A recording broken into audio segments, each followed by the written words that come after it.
Assalamualaikum warahmatullahi wabarakatuh. Perkenalkan, nama saya Yenrika Kurniati Rahayu MPD, JKP Angkatan 8, Kota Semarang. Akan memaparkan tugas demonstrasi kontekstual visi guru penggerak. Untuk merumuskan visi guru penggerak, dapat menggunakan pendekatan inquiry apresiatif. Apa itu inquiry apresiatif? Adalah mengidentifikasi hal baik yang telah ada di sekolah dan mencari cara bagaimana hal tersebut dapat dipertahankan dan memunculkan strategi untuk mewujudkan perubahan ke arah yang lebih baik. Agar dapat menerapkan pendekatan inquiry apresiatif, maka langkah yang dapat dilakukan adalah dengan metode Bagja. Bagja terdiri dari B. Buat pertanyaan utama, A. Ambil pelajaran, G. Gali mimpi, C. Jabarkan rencana, A. Atur eksekusi. B. Buat pertanyaan utama berisi pertanyaan-pertanyaan untuk menentukan arah penelusuran. A. Ambil pelajaran, memandu bagaimana pengalaman positif dari individu, kelompok, atau komunitas lain yang akan dijadikan pembelajaran. G. Gali mimpi, berupa narasi keadaan ideal jika prakarsa perubahan telah terwujud. C. Jabarkan rencana, yaitu mengidentifikasi tindakan-tindakan yang akan dilakukan. A. Atur eksekusi, yaitu membantu transformasi rencana menjadi nyata. Visi guru penggerak, yaitu terwujudnya generasi yang cerdas, berakhlak, dan berkarakter profil pelajar Pancasila. Untuk mewujudkan visi guru penggerak tersebut, maka saya membuat prakarsa perubahan, yaitu meningkatkan kreativitas dan motivasi belajar siswa melalui pemanfaatan teknologi. Indikator dari kreativitas sendiri adalah inovasi, pengembangan produk, penggunaan teknologi yang tepat, kolaborasi, eksperimen dan pengambilan resiko, problem solving, adaptasi, eksplorasi, dan estetika. Indikator motivasi belajar yaitu aksesibilitas, interaktif dan menarik, umpan balik yang cepat, kolaborasi, dan personalisasi. Rancangan tindakan perubahan berdasarkan tahapan Bagja yaitu buat pertanyaan utama. Pertanyaan: bagaimana cara meningkatkan kreativitas dan motivasi belajar siswa melalui pemanfaatan teknologi? Kemudian, tindakan atau penyelidikan.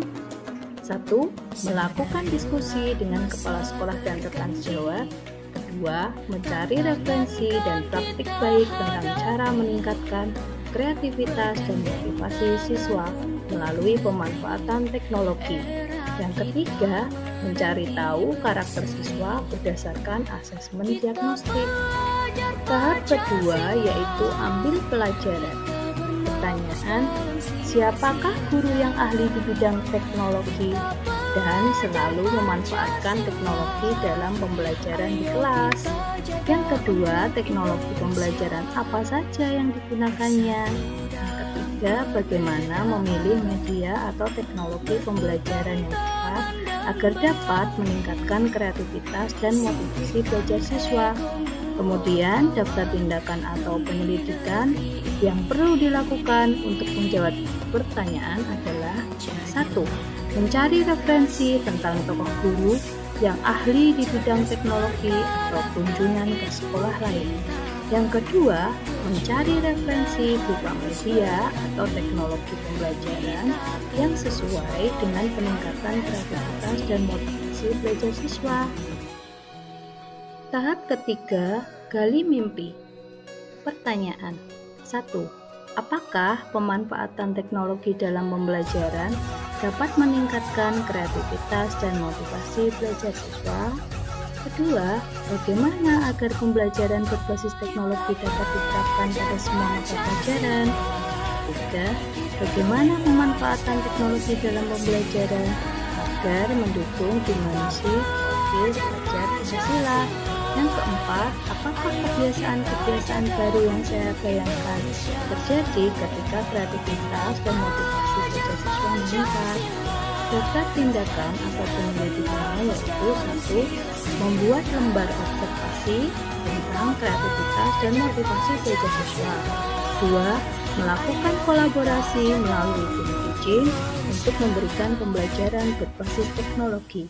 Yang ketiga, mencari referensi tentang dimensi profil pelajar Pancasila dan berkonsultasi dengan orang yang berkompeten tentang hal tersebut. Keempat, yaitu jabarkan rencana. Pertanyaan 1. Apa langkah-langkah untuk mulai membiasakan pemanfaatan teknologi dalam pembelajaran? 2. Apakah media yang digunakan dalam pembelajaran berbasis teknologi? 3. Bagaimana usaha menjaga keberlanjutan pemanfaatan teknologi agar terus dapat dilaksanakan dalam pembelajaran di kelas? Daftar tindakan atau penyelidikan yang perlu dilakukan untuk menjawab pertanyaan adalah 1. Membuat perangkat pembelajaran, LKS, dan instrumen penilaian yang tepat. Kedua, mencari media pembelajaran berbasis teknologi yang tepat sesuai karakter siswa dan materi pelajaran. Yang ketiga, pemberian reward pada siswa yang memiliki kreativitas dan motivasi belajar tinggi. Langkah yang kelima yaitu atur eksekusi. Pertanyaan, siapa yang bertanggung jawab memonitor agar jalannya kegiatan pemanfaatan teknologi dalam pembelajaran dapat berjalan dengan baik dan konsisten?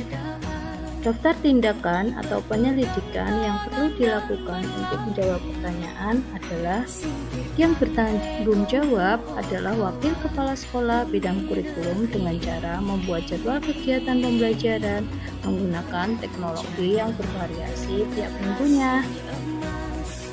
Semoga dapat membawa perubahan ke arah yang lebih baik dengan berpihak pada murid. Demikian pemaparan dari kami. Terima kasih. Wassalamualaikum warahmatullahi wabarakatuh.